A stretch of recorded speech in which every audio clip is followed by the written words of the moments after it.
Today is the first edition of the Post Scope, a quick 10-minute show on what happens on Twins games that I cover. And so obviously people know 11-4 win for the Minnesota Twins tonight. I am going to try to write down everything you guys send me in my trusty handy dandy notebook here so that you don't have to keep resending it, and so we can have some good interactive experience.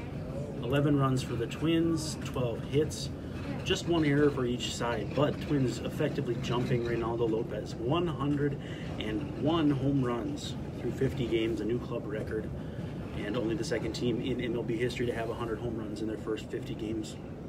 Also, the Twins scored their 300th run, which is a club record by 27 runs through 50 games. So averaging exactly or just over 6 runs per game, and pitching staff has done enough to keep that, make sure that that holds up. And that was no exception tonight. Jose Barrios a little bit wobbly in the second inning. Defense betrayed him a little bit, but curveball started out kind of wobbly, picked up some steam as it went on. He said after the game the changeup was a little bit off, so he backed away from using that. The ground ball rolled over the first base bag, or at least I thought was pretty close to foul, in the second inning was on a changeup, and so he said he figured he threw only about 8 changeups tonight and relied mostly on 2 and 4-seam fastballs in addition to his trademark curveball. So yeah, Barrios was pretty good. Zach Littell looked great. 2 innings, 2 strikeouts, was in the 95 range for fastball, had a pretty good cutter as well. So good showing for the second-year Twin who came over in the Jaime Garcia deal. And yeah, we can break it down. You got 3 homers for the Twins. Eddie Rosario, who was a triple shy of the cycle with 5 hits. We've got Miguel Sano with his 5th. Hit one to the Budweiser roof deck, foul. Then hit one fair, like 3 pitches later. His 5th of the season. Then Max Kepler hitting his 11th into the flower pots in right center. And so Kepler's, I think, was the most impressive to me, just because it came on an 0-2 pitch. And if you throw 0-2 meatballs against this team, it's just not going to work. It just will not end well for you. You're not going to have you're going to have a bad time, like they say on South Park. So if you have questions, feel free to open up, shoot me some here in the app. It's on Periscope. It's the Post Scope, episode 1, edition 1, whatever you want to call it. But let's see what you guys want to know, because I'd like to get this show on the road. It got a little bit late tonight, 3 hours and 27 minutes, so we were getting close to 11 by the time the game ended, which is it's about my bedtime. So yeah, 29,683 fans. So Twins getting close to 30,000 fans in the park tonight. $5 tickets, Joe Mauer bobbleheads. I actually have my phone propped up on my bobblehead case, so just getting double duty tonight. If you didn't see on Twitter, I do tweet a copy of my scorebook for the night, so check that out as well. I don't know if anybody's going to find that interesting. I personally don't, but I don't know. All right, Alex Condon says Barrios now has 2 shaky starts has been a little shaky this past 2 starts. Anything to worry about? The one thing I noticed was a lot of people were freaking out about his velocity.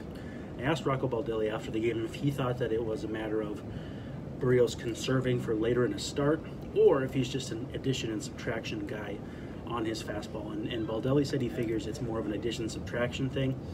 So if that's the case, that's less worrisome than if he's hurt. Now, with that said, that second inning was pretty ugly. The defense didn't do him any favors, and because this is such a good offense, I'm not going to write this feature, but it started to feel like my angle for tonight's game was going to be how this disastrous second inning wound up happening. And so I was going to break down, hitting guys on 0-2 pitches can't happen. A ball rolling down the foul line, again, I think might have been foul, but got called fair by first base umpire Larry Vanover, who was doing his 3,000th game, I might add. I thought it was foul, but it was close enough that they called it fair. You had the error that started the inning by Jorge Polanco that would have been against Eloy Jimenez, who came around to score on the Tim Anderson double, if I'm not mistaken. And so yeah, it all kind of snowballed from there, though, because it was it was shaky defense, hitting Charlie Tilson for the 2nd straight plate appearance. A lot of things that are uncharacteristic for a guy who's your quote unquote ace. And Yeah, I think it would have been more concerning if you had asked me this question 2 hours ago or 3 hours ago. Now, and maybe it's because the offense came live, but I think too you have to give credit to the fact that Barrios really did settle down. The whole pitching staff, really, no walks for the whole night, 7 strikeouts, but really didn't allow anything after that second inning. And in fact, let's see, 1, 2, 3, 4, just 5 hits after that second inning. So 4 hits in the second inning and then just 5 the rest of the way, which is pretty impressive. And again, too, no walks. Anytime you're not giving up free passes, you can limit some of the damage that you're seeing. Not in this case, there were no home runs against the Twins, but if you're going to be a team that gives up home runs, you definitely can't walk guys. Let's speak of like Michael Pineda, for instance. And so, anyway, back to the question though about Barrios. I won't say that I feel 100% about him, but at the same time, I have a lot less concern than I had a couple hours ago, just because I felt like he got stronger as the night went on. And it wasn't only 91s and 92s in the 5th and 6th and even the 7th inning. He started flashing some 93s, started flashing some 94s, which showed that he had it in the tank. Now, that second inning, he only threw 194, and that was where it was even concerning to me a little bit that he didn't have it in the tank. And I do think that it makes sense if he wants to keep that in the tank that he would, draw back in the second inning. But when you're giving up 4 earned runs and you're down 4-1, you also have to consider that that could be it for you if you don't get out of that inning. I mean, you've got the bullpen potentially warming up, and you've got the game almost getting out of hand. And he managed to work around it, pitch into the 7th, but that's why maybe the keeping extra in the tank doesn't really hold up, that theory. It was just something that I posited to make sure that we got an idea of why Barrios was 91, 91, 91, 92, 91, 194 in that second inning. And just to see, you want to make sure a guy's not hurt, first of all, and I don't think the Twins would put him in harm's way if that was the case. But, you have to ask these questions. So, anything else people want to ask? Again, we've only had one question so far, but kind of tap dancing here to figure out what I want to say. But again, Twins jump Reynaldo Lopez. I think I heard that Thiago Vieira got handed or sent back to AAA after the game as well. So roster move for the White Sox. We'll see who starts for them tomorrow. Alex Condon says the Twins have been getting a lot of success with 2 outs. How important is that going forward? I mean, it's always going to be important because you only get 3 of them.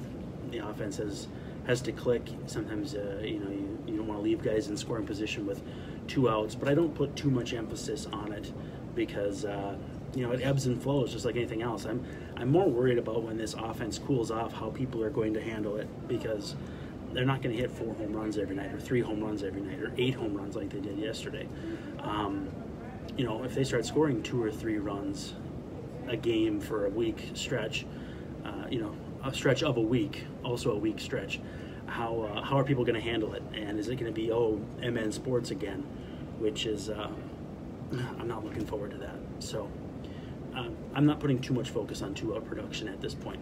I did see a question, do the Twins need to add a starter and a reliever to be a World Series contender?